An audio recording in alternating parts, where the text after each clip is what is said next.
rush and get rid of Anthony Davis and give him to the Lakers when you guys that offer that you're giving me is still going to be there in the summer. It's not. It's go ahead. Yeah, I mean, it just like I feel like ever since that first deal with LA fell through with Chris Paul, like it's just like it is like the Pelicans don't want to deal with LA. Like they could literally give them, uh, let's say, uh, their whole team, and and they would still say no. Even with LeBron James in there, I still think they would say no, just because it's the LA Lakers, and they kind of want to stick it to the man type of thing. I mean, but could you blame them honestly? And let's be honest about this, Mike. The that offer that the Lakers are giving the Pelicans, that's really not a good offer. I mean, when you think about it, I mean, outside the picks, do you do you really want the Lakers team all over again? The team that couldn't win, the same guys that when LeBron went out, they were in the third or fourth seed, and now they're in the 10th seed. You Well, know, I don't think I it's don't know if that's a good trade offer.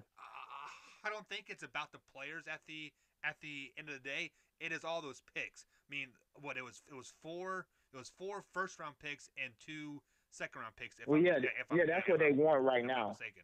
Plus, Yeah, that's what they want right now. The Lakers, the actual offer that the Lakers gave them yesterday only included two first round picks. They didn't want that because they're being spiteful, they're being petty. I mean, and who can blame them? And like I said earlier, Mike, the offer they can offer the Pelicans the same exact deal in December. So why would you want to rush it before you hear what the Celtics got the offer? Even though Anthony Davis said he will not resign with the Celtics, that's not the Pelicans' problem. That's the Celtics' problem. If they think that they can get him and keep him there, that's on them. Your job as Dell Demps, the GM of the New Orleans Pelicans, is to get the best deal to set up your franchise for success going forward, and that doesn't include Lonzo Ball, Kuzma, and Ingram, because Lonzo Ball already LeVar already coming out saying that he wants Lonzo to be traded to the he to needs the to Suns, shut up. not the Pelicans. Period. Well, Mike, guess what? That guy's That's also hindering. ridiculous. That's also hindering this deal that the Pelicans are trying to do with the Lakers Yeah, it because is. LeVar Ball is talking too much. Nobody wants to deal with that, Yeah. and they already saying Lonzo don't want to be there, so they already muddying the waters for the trade value for the Lakers. This deal doesn't get done. I don't see why the Pelicans even really have to get this deal done right now because they can wait till the summer. It benefits them none to rush and get Anthony Davis off for you to get the same Lakers team that they had 2 years ago that done nothing. I don't blame the Pelicans honestly in this situation. I guess the real deal, like the real question is, do you think the Celtics are going to offer them more than what LA is? It's not really it's not necessarily the Celtics offering more. It's already the Pelicans don't want to do business with the Lakers, so that's the reason why any other team probably would have took this deal. Uh, Lonzo, Kuz, Ingram, Stevenson, Rondo, two first round picks. Most people would take that. But the Pelicans obviously are being petty. That's the reason why they're asking for two more first round picks. The Celtics can offer better players, and the draft picks are much better than what the Lakers can offer. They have the Kings pick, they have the Memphis pick. They have Tatum. Now, Boston said Tatum is off limits, but Pelicans are sure that they can get Jason Tatum this summer. I don't know how that's going to work. I don't know if Danny Ainge is going to come off that. He said last week Kyrie and Jason Tatum are the two guys that's off limits. The Pelicans want Jason Tatum, but the Celtics can offer a better package. Jason Tatum is better than anybody the Lakers have. Terry Rozier is better than if we go player for player. Kuz is probably the best player out of those three. Right. I'll take Jason Tatum. You know, then you got Jalen Brown, and I would say Brandon Ingram. I like Jalen Brown's game better than I like Brandon Ingram because he plays defense. You know, uh, and then you got Lonzo and Terry Rozier. Well, I'll take Terry Rozier. I've always been on record since Lonzo Ball was getting all the hype before he even got drafted. I said he was going to be a bust. So far, I've been kind of right on the train with that. So. and then the pick that they can offer. The Celtics can put it together a better package than what the Lakers have to, and that's why the Lakers have to give so much because they don't have much. They have to wow you with, okay, we're getting all of these players rather than we're getting quality players. Yeah, I mean, I hear everything you're saying, and I'm going to have to a basically echo what I just said earlier. The deal is not going to get done, especially with LA. If it's any other team besides LA, it would have been done. But I don't think any other team is going to take a risk of offering anything. Well, the Celtics are still on the trail. Danny Ainge said he doesn't care that Anthony Davis don't want to come to his team. Well, That he's still going to try because he I wants was to pair him referring. up with Kyrie. Uh, I was referring to like this week. Like the deal won't get done this week. Oh no, the deal won't get done at all. I mean, and like I said, Mike, if you're Dale Demps, the GM of the Pelicans, would you get this deal done before the trade deadline? No, not at all. Yeah, it doesn't benefit your team to do that before you can even hear the offer from the other team. Right. And they won't pay them. So it wouldn't. The Lakers that offer, Mike, because they said anybody but LeBron. Well, guess what? That offer is still going to be there at the end of the season. Hopefully. Why do I need to rush? Hopefully the offer's still there. Well, what could happen to it? It gets less. I mean, let's say AD gets hurt again. He has his finger flares up, or he has a high ankle sprain that he doesn't play for the rest of the year, or I don't want to wish ill will on like anybody, but he hurts a knee or an Achilles. That trade offer goes way down really, really fast. I don't even think they go after Anthony Davis if he gets a major injury. Small knickknacks here and there, the offer still stands. An ankle sprain, yeah, he'll be back. He can have all season to nurse an ankle sprain, or a finger. He only missed 7 games this last time with his finger. So I think anything less than a serious injury, the trade offer is still going to be high because the Pelicans will still have the upper hand. You want my asset, and when I can go trade him to Boston, who clearly wants him. Danny Ainge clearly wants Anthony Davis. And I think any team in the NBA wants him. It's just a matter of what they have to offer. And the Celtics have what the Pelicans want, which is the reason why they're playing this cat and mouse game with the Los Angeles Lakers. We don't want 1 first-round pick. We don't want this. We don't want 2 first-round picks. Now we want 4 first-round picks because they know sooner or later the Lakers is not going to be able to offer all what they want them to offer. It's just impossible. To give up your whole team for Anthony Davis. Now, I agree giving up the young guys because like I said, the young guys, these guys won 35 games this year. These guys dropped from the 4th seed all the way to the 10th seed. They're not good players. They're okay players, but they're not good players. And that's why the Pelicans want more. And they saying, well, we can do this in the summer. You guys don't have anything appealing to me right now. Now, there's been reports, Mike, some guys in that organization, the Pelicans organization, like that offer that the Lakers gave. But GM Dale Demps saying, nah, we're not going to do that. Well, we'll definitely see here in the next few days. We got a very exciting trade deadline happening. It is February 7th. I believe it's at noon Eastern time, if I'm not mistaken. I really don't know. Yeah, but it's either noon or they normally do it like 2 or 4 o'clock. Yeah, it's a weird time in the afternoon. It will be well after we are finished with our podcast on Thursday. Yes, but hopefully by then we have some news. So speaking of news, the Miami Dolphins have finally officially announced their head coach. The defensive coordinator from the New England Patriots, Brian Flores, has been named the head coach for Miami. Do you think this is a smart move?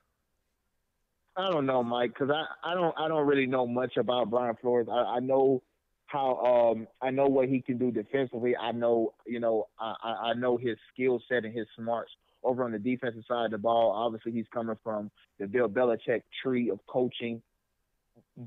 But it's one thing I do know, a lot of these guys that have a great coach like a Bill Belichick, and then they try to go off and do their own thing, Most of the time, it does not succeed. They go back to being a coordinator. Romeo Cornell tried it.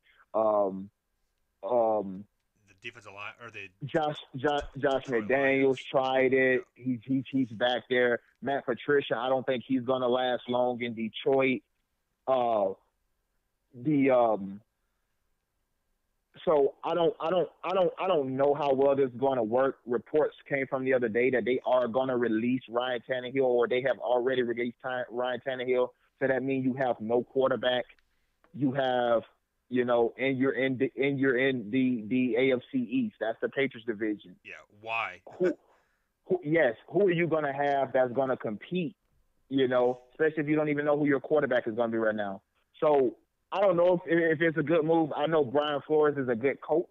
He's a good coordinator, but it's different from being a coordinator than being the actual head guy of a team. But I wish him the best. I know what he's gonna do on the defensive side of the ball. Yeah. You know, Yeah. I know that. But as a team as a whole, I'm not sure. Yeah, the only positive I can see is he will have that nice big Super Bowl ring on his hand to flash around. Just saying, hey, if you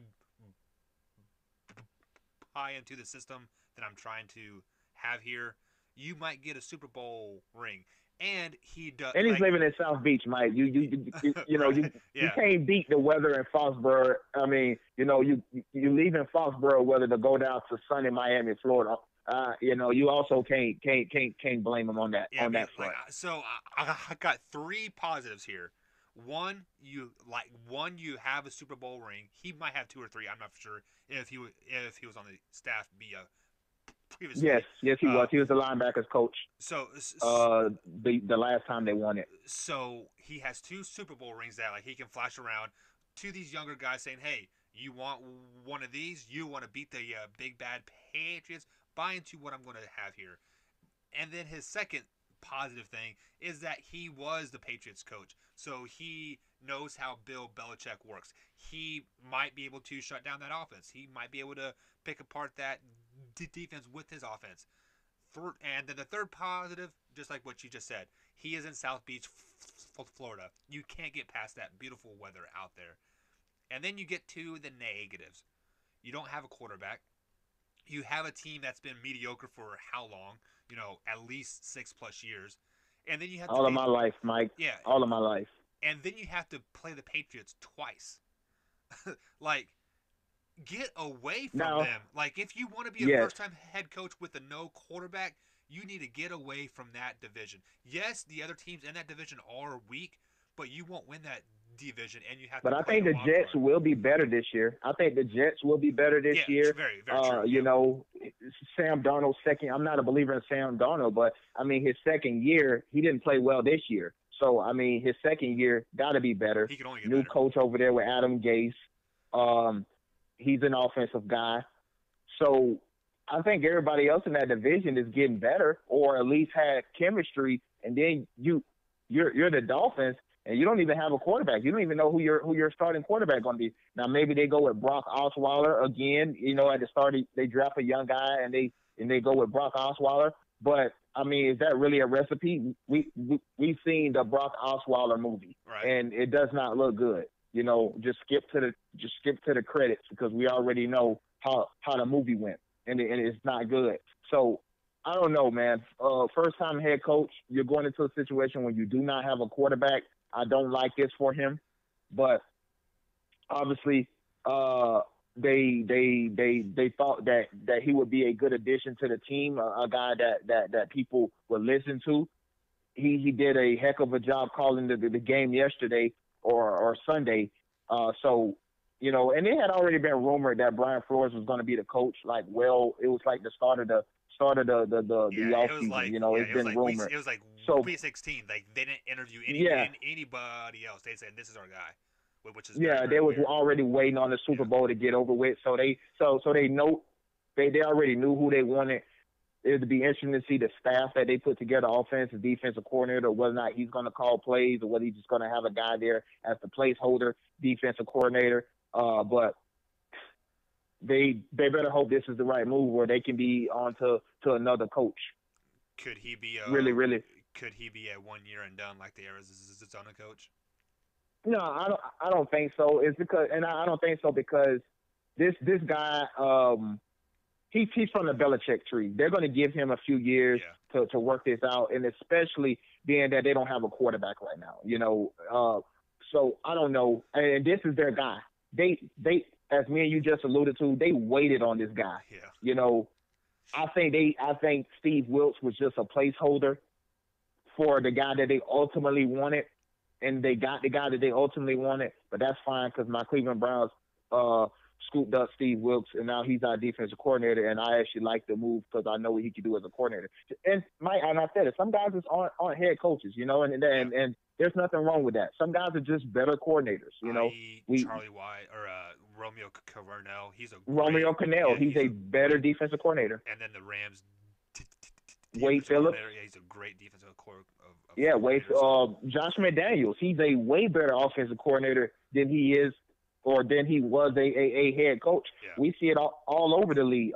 Jim Schwartz, the defensive coordinator for the Eagles, when he was a head coach, he wasn't the best, but he's had that Eagles defense looking respectable since he's been there. So some guys are just coordinators. But let's switch back gears to the NBA real quick, Mike. Anthony Davis has gave the Pelicans an extended list of teams that he would like to go to. So the question is going to be, do you see him going to either of these teams? The four teams is the Lakers, the Bucks, the Clippers, and the New York Knicks. Out of So those four teams, do you see him going to any one of those four teams, or do you see him going to the Celtics, so a team that's not on his list? like I don't see him going to LA either if it's Lakers or the Clippers. Either way, I just don't think they have the assets to give the Pelicans for that trade. The Knicks, who do you want from the Knicks? Knox, maybe. Other than that, there's not a lot of happening there. What I what I like is the Bucks. If somehow the Bucks can keep the Greek Freak there, and give the Pelicans what they want. If they want 4 first round picks and 2 second round picks and a couple players, I think the Bucks need to make that happen because when you saw Boogie Cousins and AD play together as a dominant force, that was a pretty good team. I believe they're both averaging 22 points plus per game, 10. Both with all stars. Yeah, and there were and double digit boards as well. So it was a very very culture shock into the NBA that we know now. Outside scoring. The splash brothers, like etc. They kind of brought back the old school basketball thing days when you had two big guys down low, and I think the Bucks could really excel at that if they had AD and the Greek Freak there, just to open up the lanes for both players at the end of the day. So I do like him going to the Bucks. I think the Bucks, they have a lot to offer. I don't know if they're willing to offer it though at the end of the day. So I don't think he will end up anywhere because I think the Pelicans really want to deal with the Celtics of what they have to offer. So Yeah, I'm right there with you. I think he's ultimately going to end up on the Celtics because, it's not Anthony Davis' decision where he goes. It does, he can't veto and say, oh no, I don't want to go there. He's going to go wherever the Pelicans trade him, right, and the Pelicans are going to do what's best for their organization. I think that's going to be with the Celtics if they can get past Jason Tatum. They are really eyeing Jason Tatum. Um, I don't think he'd go to the Lakers. Obviously, I just explain why he doesn't go to the Lakers. The Clippers have not even made an offer for him yet. Reports are they're focusing on trying to get Kawhi Leonard in this summer. Obviously, Kawhi already expressed interest that he wants to go there. So they haven't even made an offer for him yet. The Knicks, they say they're focusing on getting Kyrie and KD. That's their main goal this summer. They're trying to lose. They're trying to get Zion, and they're trying to get KD. A lot of GMs in the NBA are really saying that all signs are pointing towards KD going to the Knicks. And when there's chatter like that, when there's chatter from other rival GMs and all that other stuff, then there has to be some sort of truth to this KD to the Knicks.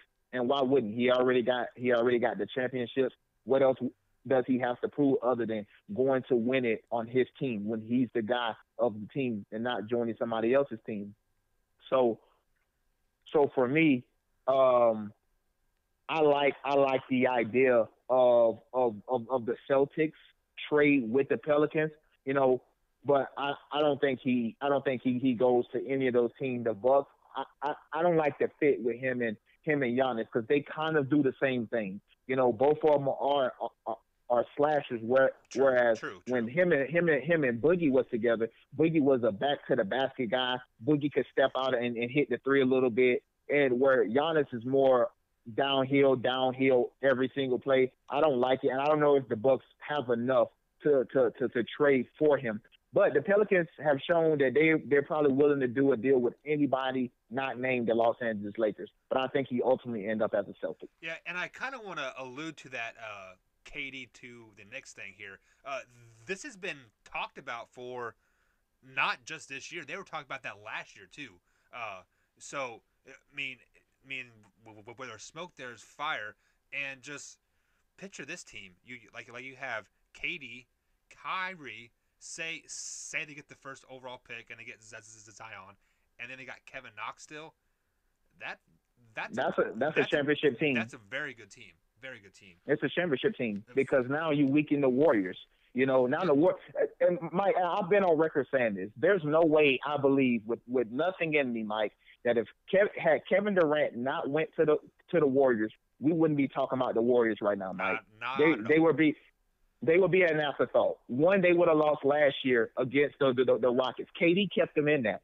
Yep. KD was the reason they were even there to begin with. And obviously, you don't sweep LeBron James unless you got some great players, i.e. Manu Ginobili, Tim Duncan, Tony Parker, Bruce Bowen, Steven Jackson. We're talking about good players. You don't sweep LeBron James. And that was when LeBron James was younger. Right. We talk about LeBron James as the best player in the NBA getting swept. You don't do that unless you have KD. You don't make it to all these finals unless you have KD. So if KD leaves, that weakens the Warriors. And now it's fair game for anybody, especially if the Lakers can get Anthony Davis. And let's say, the Celtics lose Kyrie to the Knicks and KD goes over to the Knicks and Kawhi goes to the Clippers and they can sign another max player. Mike, we're talking about a wide open NBA race. The Rockets will still have Chris Paul and James Harden. Yes, exactly. Where I like uncertainty, Mike. I hate watching stuff when I'm like, well, I already know what's going to happen. I hate watching a movie or a TV show and I'm like, yeah, this is going to happen, and then it happens. That's what the NBA is. I don't mind one team being dominant, i.e., like the Patriots, because there were times where we didn't even think they were going to even make it to the playoffs. We thought they were done.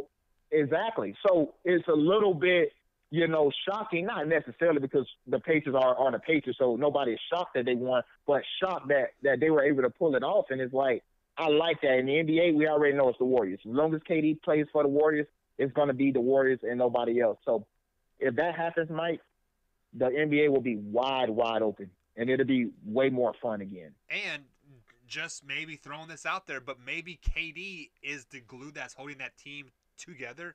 And let's say KD leaves, Klay Thompson might be that much more enticed to go to LA too, to play with AD and the reports has already been out there that if the Warriors don't offer him the max and the Lakers can get Anthony Davis, he'll be willing to to go to the Lakers.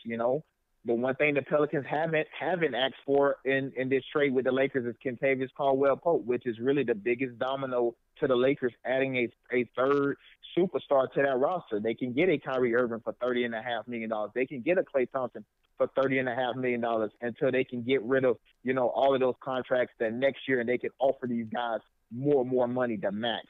So, the trade deadline is going to be interesting. This offseason is going to be interesting. There's a lot of free agents, coming up in this offseason. Mike Conley will still be a free agent. And a lot of people are sleeping on him. Kemba Walker would be a free agent. I like Kemba Walker.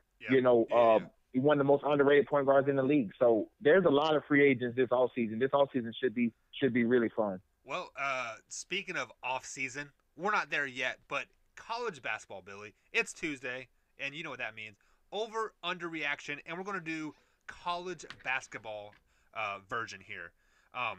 USA Today just released a projected bracketology type of thing here. So Billy, just like I'm going to go through the West region bracket here real fast. They have the top overall seed there. They have the Kentucky Wildcats. And they have number 2 Gonzaga. 3 is Houston. 4 is Louisville. 5 is where's 5 at? Texas Tech, and number 6 is my Kansas State Wildcats. Over under reaction, one of those teams win the NCAA basketball tournament. I don't think it's I don't think that's possible. I'm gonna go overreaction. I don't see any of those teams making it, but I've been wrong before. I've been wrong before, but I just don't see it. Yeah, I don't see it either, but I always have faith in my Kansas State team. For some reason, we always seem to hit the peak at the right time, and tonight is a very, very big test for my Kansas State Wildcats as they play those dreaded Jayhawks.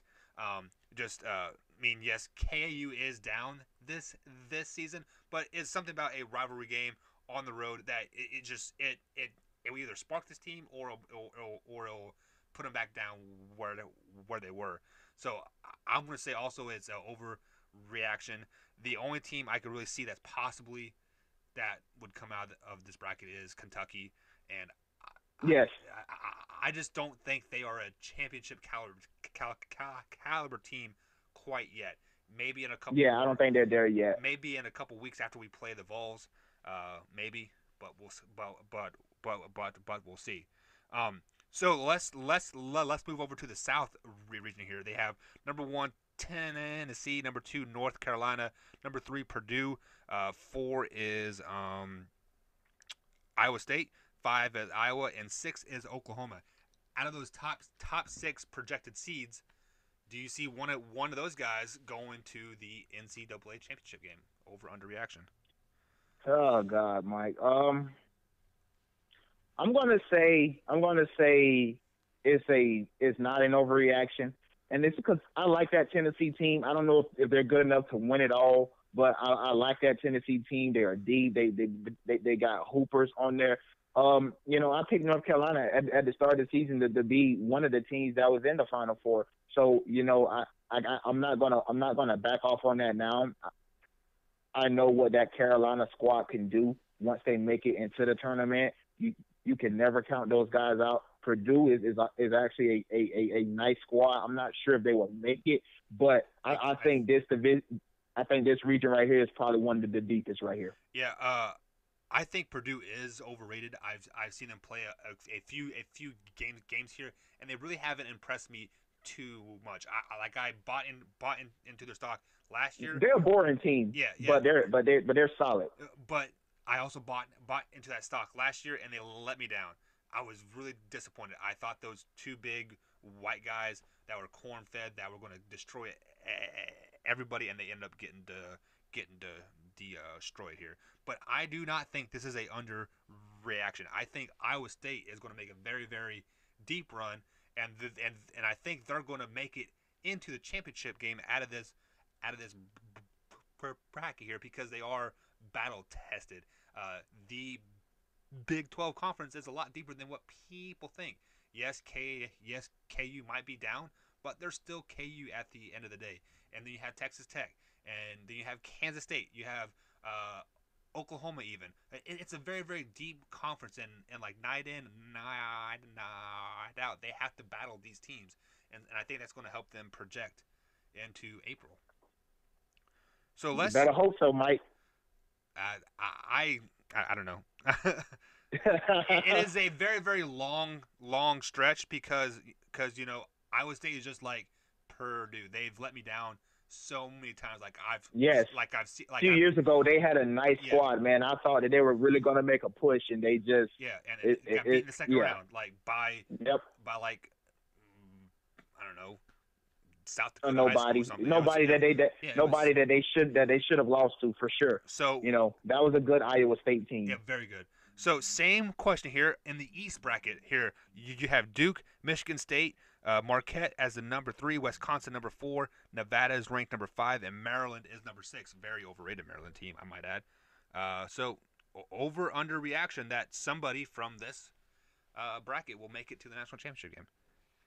Yeah, this is not an overreaction for sure. Yeah, I've had Duke winning this thing from the beginning of time, and not just because I'm, a Duke fan. I'll be the first to admit that Duke always lose to a team that they shouldn't lose to. Right. They just when you think that they have everything figured out, that's when they let you down. But I just don't see this being the year. Even playing bad basketball, they're still in the games. The games that they lost, they were shooting 20% from the field, or 20% from the 3-point line, less than 40% from the field. I just don't. It could happen, but I just don't think it. I just don't think it will. They've been playing, pretty much outstanding the entire season. So yeah, I think that's not an overreaction. Yeah, and I'm gonna. And you can never count out an Izzo team, Oh no! Every time you count them out, they're in the championship game. They're like a 10 seed, yes, and they're in the championship game, and they pull it out somehow, some way. But we've been in a chat where like I think you said this as well. Either Duke is going to lose early, or they're going to go to the championship game. Yeah, and it's one of the two. Yeah, and just looking at this, like how this bracket sets up for them. Obviously this is a projected way too early, but I don't see anybody in this bracket that would be able to beat them early. They play Sam Houston and they have a chance to play Auburn or a TVCU, and they make it to the Sweet 16. They aren't going to lose. So not an overreaction. Duke is probably going to go to the championship game out of this bracket.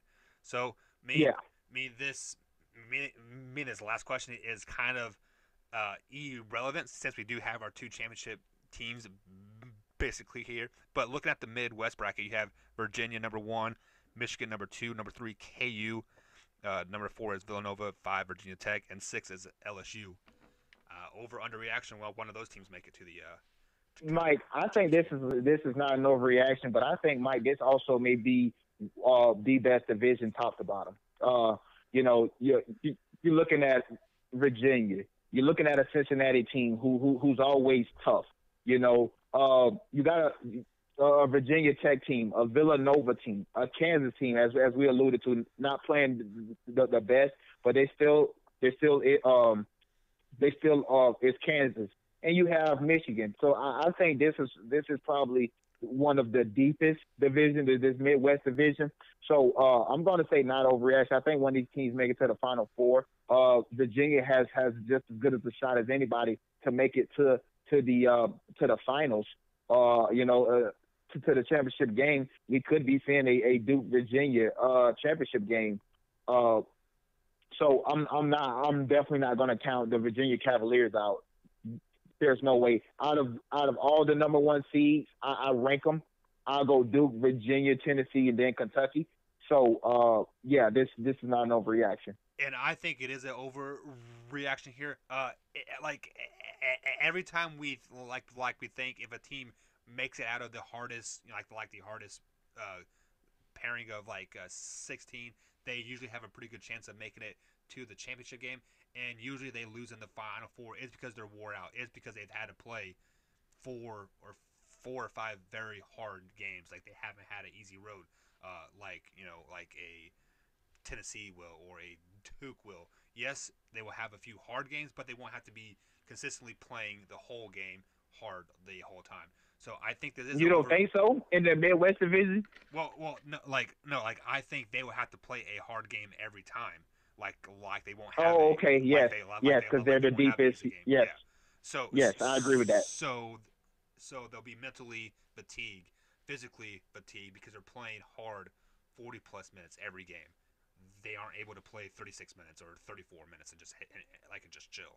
So Yeah, I can agree with that point, but I just still think Virginia or one of those teams will be battle tested enough. It's something about being battle tested, yeah, the very very going through the true. fire. When you had it easy, the whole time, It's and you hard to get turn to it one on. of those teams, and it's hard to turn it on, and it's hard to say, oh man, we've done this before, because guess what? You haven't done this before. You haven't been behind much.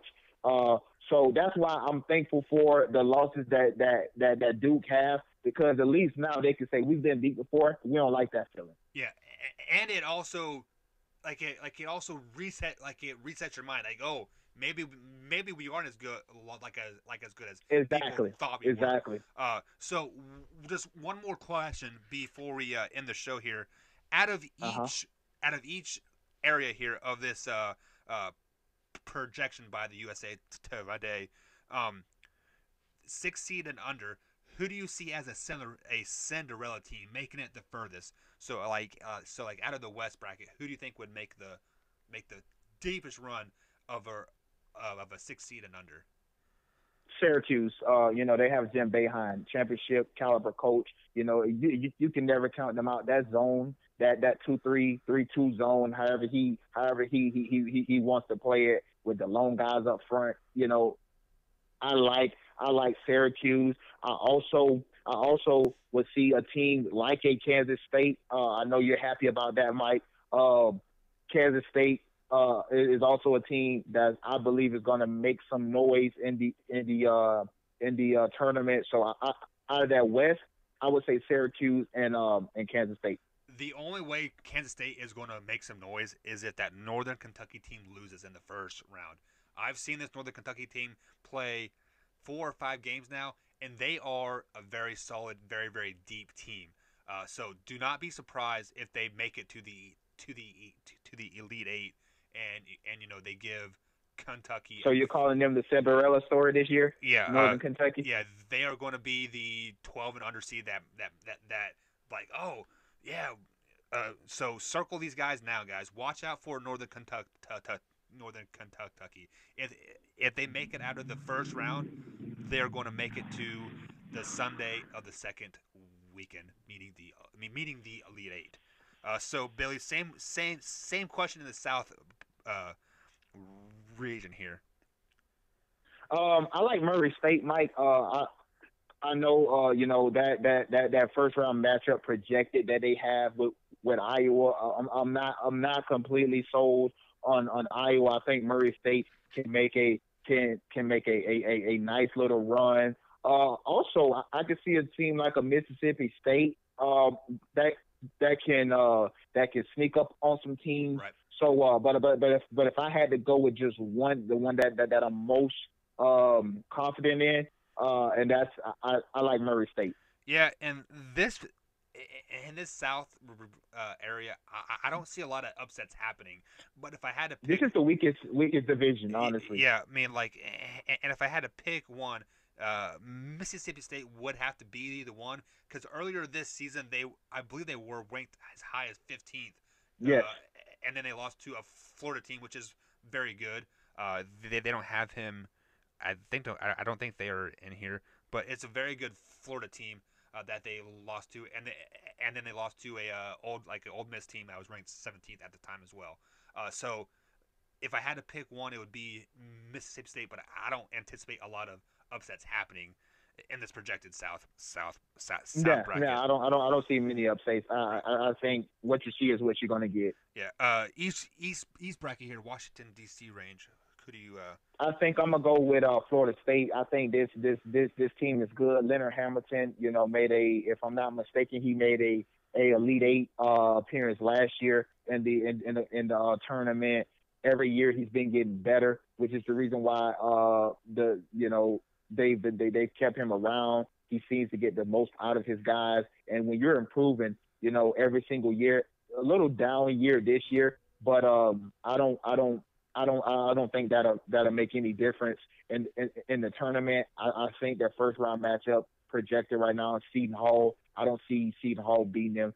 So I think Florida State probably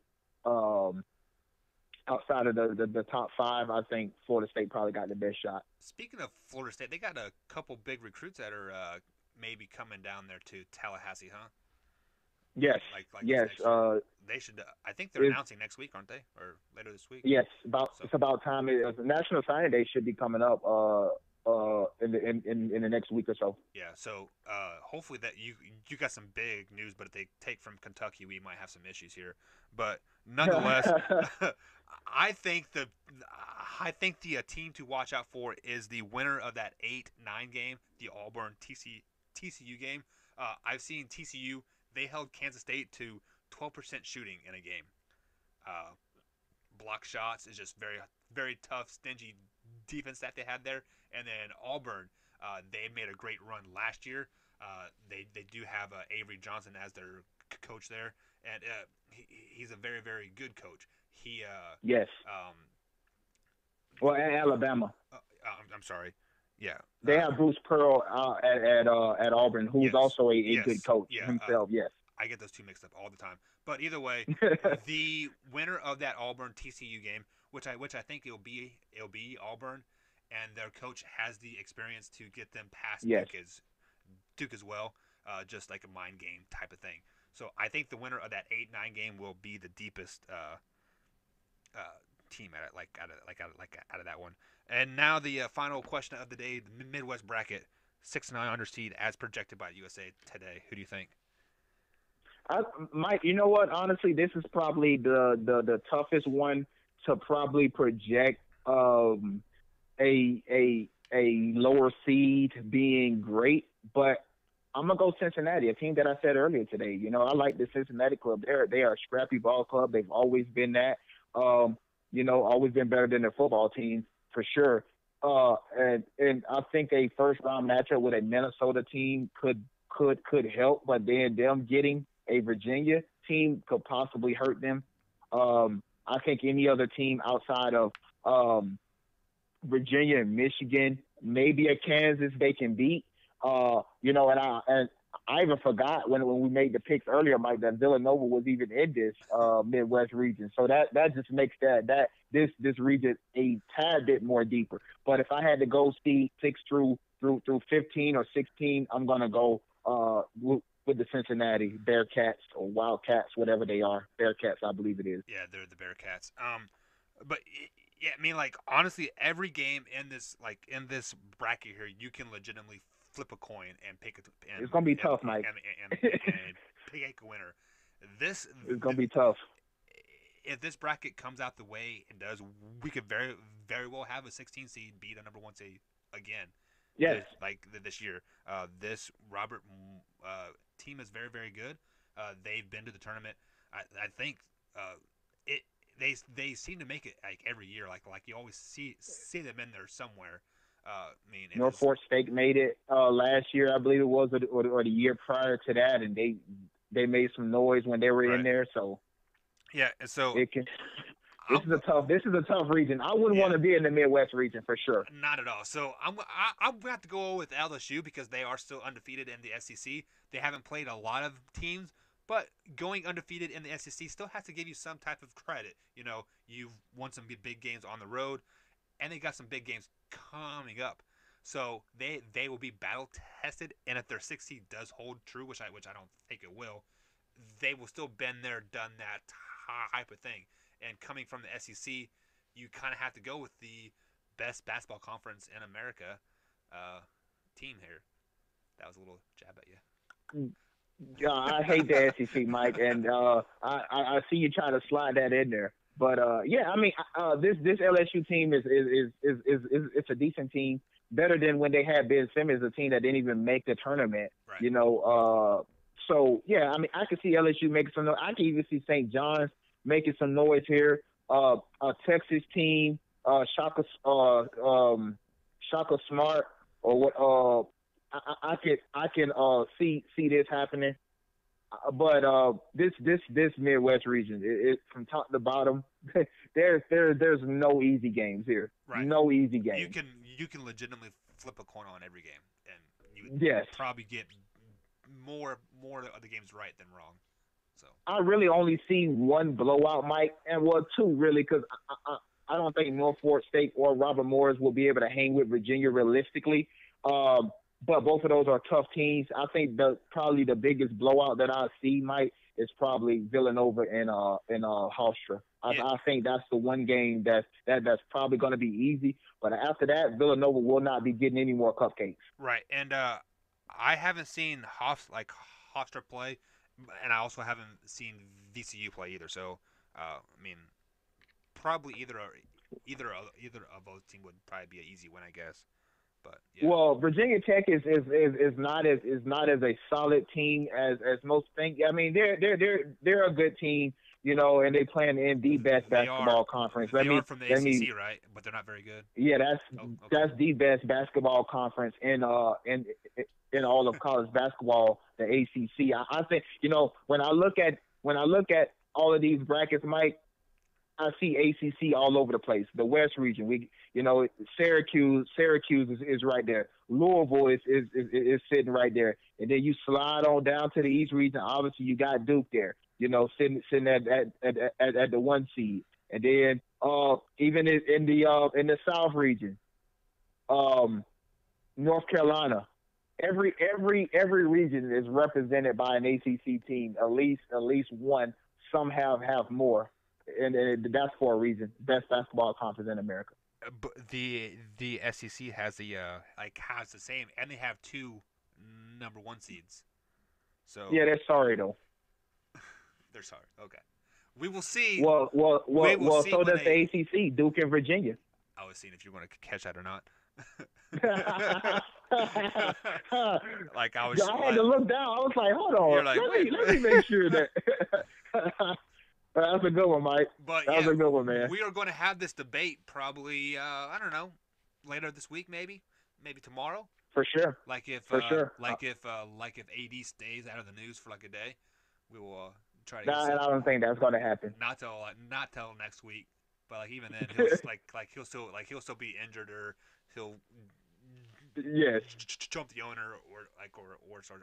Now he has been cleared to resume practice, so we'll see how long it takes for him to get on the court. Whether they trade him or not. I don't see him getting on the court before the trade deadline, so we'll keep track on that. All right, guys. As always, thank you for joining RTF Sports Talk here. If you guys are liking this little live stream that we're doing here on the YouTube channel, be sure to go ahead and like, comment, and subscribe to the channel. It helps myself and Hatton here, kind of to interact with each other, since we are a couple thousand miles away. I don't know how far we are away, but 3 or 4 states. A long time. Texas alone is like 8,000 miles wide or something like that. Yes, and I'm on the backside of Texas, right. So I have to travel through all of Texas. And he lives in the mountains, so yes, he can look outside and touch the hill or something, whatever they. I could see it from the back door though, for sure. It's just right over on the other side. If you guys are listening to us on iTunes, iHeartRadio, Spotify, Google Podcasts, Castbox, Breaker, Spreaker, Stitcher, etc., be sure to go ahead and follow that podcast as well. Please give us a ranking, preferably 5 stars. If it's not, we'll just say that you're a loser or something. I don't know. I haven't decided what we're going to do yet. But Billy, you have a closing thought? I do, Mike. I'm tired of these Lakers fans, Mike. I just want to get that off my chest. People saying that the Pelicans are stupid because they don't want to trade with the Lakers, and those are fans talking. Because no logical person would ever encourage you to get a team that only won 35 games. You already got Julius Randle. Then you're going to add Brandon Ingram and Kuzma and Lonzo Ball. You got the same exact team from a few years ago that has not done anything. I'm just so tired of hearing Laker fans. I'm so tired of hearing. Mike, they Laker fans put me in a spot like Cowboy fans do. Yeah, and it's almost worse, Mike, because they feel so entitled. I hate it. Which really kind of almost make me not want Anthony Davis to go there. But I'm a LeBron James fan at heart, so I want LeBron James to succeed. But I hate the Lakers. I hate that he even went to the Lakers. From day one, nobody ever appreciated him, messing up people artwork and all that stuff. People that spent hours and hours out there painting something, putting their work on something, and for you to vandalize just because you don't like a guy because he came to your team, a team that hasn't done anything for a very long time, even when you had Kobe was missing the playoffs. Oh, I hate the Lakers, Mike. That's going to be it, though. Make sure you check us out. Leave us a rating. That's going to be it for today's show. Go Chiefs. Oh, I hate Laker fans. God, I hate Laker fans. All right, Billy. Let me jump over to the YouTube channel here, see if anybody's tuned in to us or not. I do Where is it on? It's on RTF, right? Oh yeah, it's on the RTF Sports page here. Usually I have it pulled up on the computer. Yeah, I had it pulled up before the show, but I kind of just lost it. I don't even know. It's not even popping up. Let me see. I have very little Wi-Fi here, so let's see if we're gonna lose you. Yeah, I'll probably end up losing you. It's all good though. It's all good. It's all good in the neighborhood. Yeah. Did you hear the Laker fans were shouting out? We want Clay. Yeah. Yeah, Steve Kerr came out and said, yeah, I would want Clay too. So I can't blame him. Right. What the hell?